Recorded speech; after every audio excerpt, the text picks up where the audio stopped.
Places of worship act 1991 की constitutionality को challenge करते हुए पिटिशन को सुप्रीम कोर्ट के द्वारा एडमिट कर लिया गया है। ये एक बहुत ज़्यादा गंभीर विषय है। प्लेसेस ऑफ वर्शिप एक्ट 1991 के द्वारा काफ़ी सारी चीज़ों को हील किया गया था। अब यहाँ पर अगर इसकी कॉन्स्टिट्यूशनैलिटी को चैलेंज किया गया है सुप्रीम कोर्ट में, तो यहाँ पर ये पुरानी बातों को फिर से सामने लेकर आएगा। सुप्रीम कोर्ट के द्वारा जो हिस्टोरिक जजमेंट दिया गया था नवंबर 2019 में अयोध्या डिस्प्यूट में, उसमें सुप्रीम कोर्ट के द्वारा रेफरेंस दिया गया था प्लेसेस ऑफ वर्शिप एक्ट 1991 का। सुप्रीम कोर्ट का यहाँ पर ये कहना था कि जो प्लेसेस ऑफ वर्शिप एक्ट है जिसे इनेक्ट किया गया था 1991 में पार्लियामेंट के द्वारा, ये प्रोटेक्ट करता है और सिक्योर करता है कॉन्स्टिट्यूशन की फंडामेंटल वैल्यूज़ को। प्रीएम्बल में इस बात को अंडरलाइन किया गया है कि जो लिबर्टी है थॉट की, एक्सप्रेशन की, बिलीफ की, फेथ की और वर्शिप की, उसे प्रोटेक्ट किया जाना चाहिए। प्रीएम्बल में ह्यूमन डिग्निटी और फ्रेटर्निटी की बात को एम्फसाइज किया गया है। जब बात धर्म की आती है तो लोगों में टॉलरेंस और एक्सेप्टेंस की भावना होनी चाहिए। जब यहाँ पर डिसीजन आया था कि राम मंदिर का कंस्ट्रक्शन किया जाएगा, तो इस बात से ये बात बिल्कुल साफ़ हो गई थी कि डिस्प्यूट अब यहाँ पर ख़त्म हो जाएगा। दोनों ही पार्टीज़ के द्वारा इस जजमेंट को भली भांति एक्सेप्ट कर लिया गया था। इतना सब होने के बावजूद भी अयोध्या के जजमेंट आने के 9 महीने बाद ही प्लेसेस ऑफ वर्शिप एक्ट 1991 को क्वेश्चन किया गया। कोर्ट के द्वारा इस पिटिशन को एडमिट कर लिया गया है जो कि चैलेंज करता है एक्ट की कॉन्स्टिट्यूशनैलिटी को। इस एक्ट को बनाया गया था ताकि शांति को मेंटेन किया जा सके, और आज इस एक्ट की कॉन्स्टिट्यूशनैलिटी को चैलेंज किया जा रहा है जो कि एक गंभीर विषय है। इस बात को पॉइंट आउट किया गया है कि जो मॉस्क काशी में है और मथुरा में है, उन्हें भी अब टारगेट किया जाएगा हिंदुओं के द्वारा। जुलाई 2020 में लखनऊ के विश्व भद्रा पुजारी पुरोहित महासंघ के द्वारा पिटिशन फाइल किया गया था सुप्रीम कोर्ट में एडवोकेट विष्णु जैन के थ्रू, जिसमें ये बात कही गई थी कि जो सेक्शन 4 है एक्ट का, उसे अल्ट्रा वायर्स डिक्लेयर कर देना चाहिए।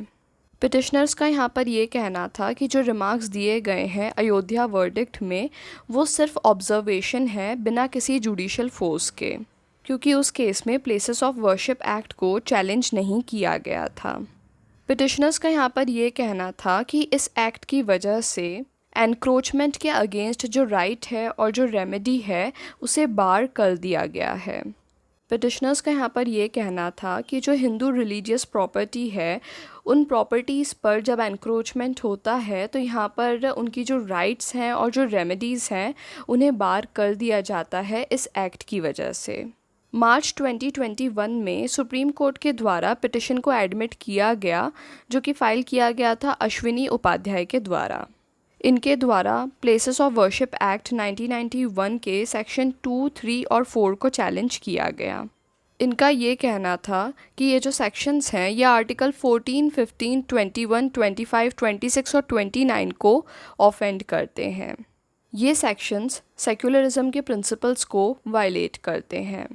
यहाँ पर एक बात को नोटिस किया गया है कि अयोध्या से बात काशी पर आई, फिर मथुरा और फिर लखनऊ मॉस्क। अब सवाल ये उठता है कि जो डिसीजन सुप्रीम कोर्ट के द्वारा अयोध्या केस में दिया गया था, क्या सुप्रीम कोर्ट अब दोबारा उसी डिसीजन को दोहराएगी? उत्तर प्रदेश के कोर्ट के द्वारा आर्कियोलॉजिकल सर्वे ऑफ इंडिया से ये मांग की गई है कि वो हिंदू पिटिशनर के ये क्लेम को इन्वेस्टिगेट करें कि जो ज्ञानवापी मॉस्क है वो एक हिंदू टेम्पल को तोड़कर बनाया गया था।